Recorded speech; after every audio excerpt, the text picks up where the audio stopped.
ஆண்டவராகிய இயேசு கிறிஸ்துவின் இனிய நாமத்தில் அன்பின் வாழ்த்துக்கள். இந்த கால வேளையில கூட உங்களை சந்திப்பதில் நான் மிகவும் மகிழ்ச்சி அடைகிறேன். இந்த நாள் உங்களுக்கு ஒரு ஆசீர்வாதமான நாளாக இருப்பதாக, நிச்சயமாகவே தேவன் உங்களோடு கூட இருந்து உங்களை ஆசீர்வதித்து வழி நடத்துவாராக. இன்று நாம் தியானிக்க இருக்கிற வசனம் 2 நாளாகமம் 6ஆம் அதிகாரம் 4வது வசனத்தை வாசிக்கும் போது, இஸ்ரவேலின் தேவனாகிய கர்த்தருக்கு ஸ்தோத்திரம், அவர் என் தகப்பனாகிய தாவீதுக்கு தம்முடைய வாக்கினால் சொன்னதை தம்முடைய கரத்தினால் நிறைவேற்றினார் என்று சாலமோன் சொல்லுகிறார்.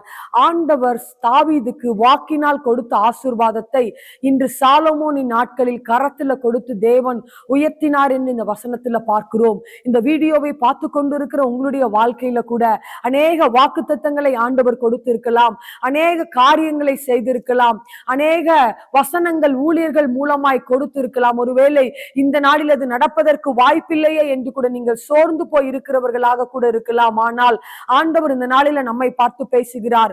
அவர் உங்களுக்கு கொடுத்த வாக்குத்தத்தங்கள், வாக்கினால் சொன்ன காரியத்தை உங்கள் கரங்களினால் ஆண்டவர் நிறைவேற்ற வல்லவராய் இருக்கிறார். உங்களுக்கு எதிர்பார்த்து இருக்கிற ஆசீர்வாதங்களை நிச்சயமாய் கொடுக்க அவர் வல்லவராய் இருக்கிறார். நாம் அவரை விசுவாசிக்கும் போது, அவரை சார்ந்து கொள்ளும் போது ஆண்டவர் அப்படிப்பட்ட வாக்குத்தத்தங்களை கொடுக்க வல்லவராய் இருக்கிறார். தாவீதை ஆசீர்வதிப்பேன் என்று ஆண்டவர் வாக்கு கொடுத்திருந்தார். அவன் சந்ததியை உயர்த்துவேன் என்று ஆண்டவர் கொடுத்திருந்தார். சாலமோனுக்கு ஞானத்தை கொடுத்து அவனை தாவீதாக, அவனை ராஜாவாக மாற்றி அவனை உயர்த்தி அவரை கனப்படுத்தினார் என்று பார்க்கிறோம். இந்த நாளில நிச்சயமாக அப்படிப்பட்ட காரியத்தை செய்ய தேவன் வல்லவராய் இருக்கிறார்.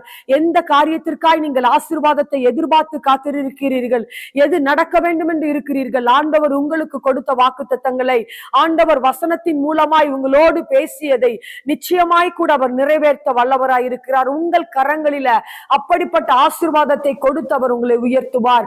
கண்களை மூடிக்கூட ஒரு விசையாய் ஜெபிக்கலாம். ஆண்டவரே, இந்த நாளில நாங்கள் பார்த்த வசனத்தின்படியாக அப்பா நீர் கொடுத்த வாக்குத்தத்தங்களை நிறைவேற்ற வேண்டும் என்று நாங்கள் ஜெபிக்கிறோம். ஆண்டவரே, கரங்களினால நிறைவேற்றி அவர்கள் எதிர்பார்க்க இருக்கிற ஒவ்வொரு ஆசீர்வாதங்களை கொடுத்து நீங்க அவர்களை கனப்படுத்துவீராக, உயர்த்துவீராக நாங்கள் ஜெபிக்கிறோம். அப்பா அப்படியே செய்து உம்முடைய பிள்ளைகளை மகிமைப்படுத்துங்க.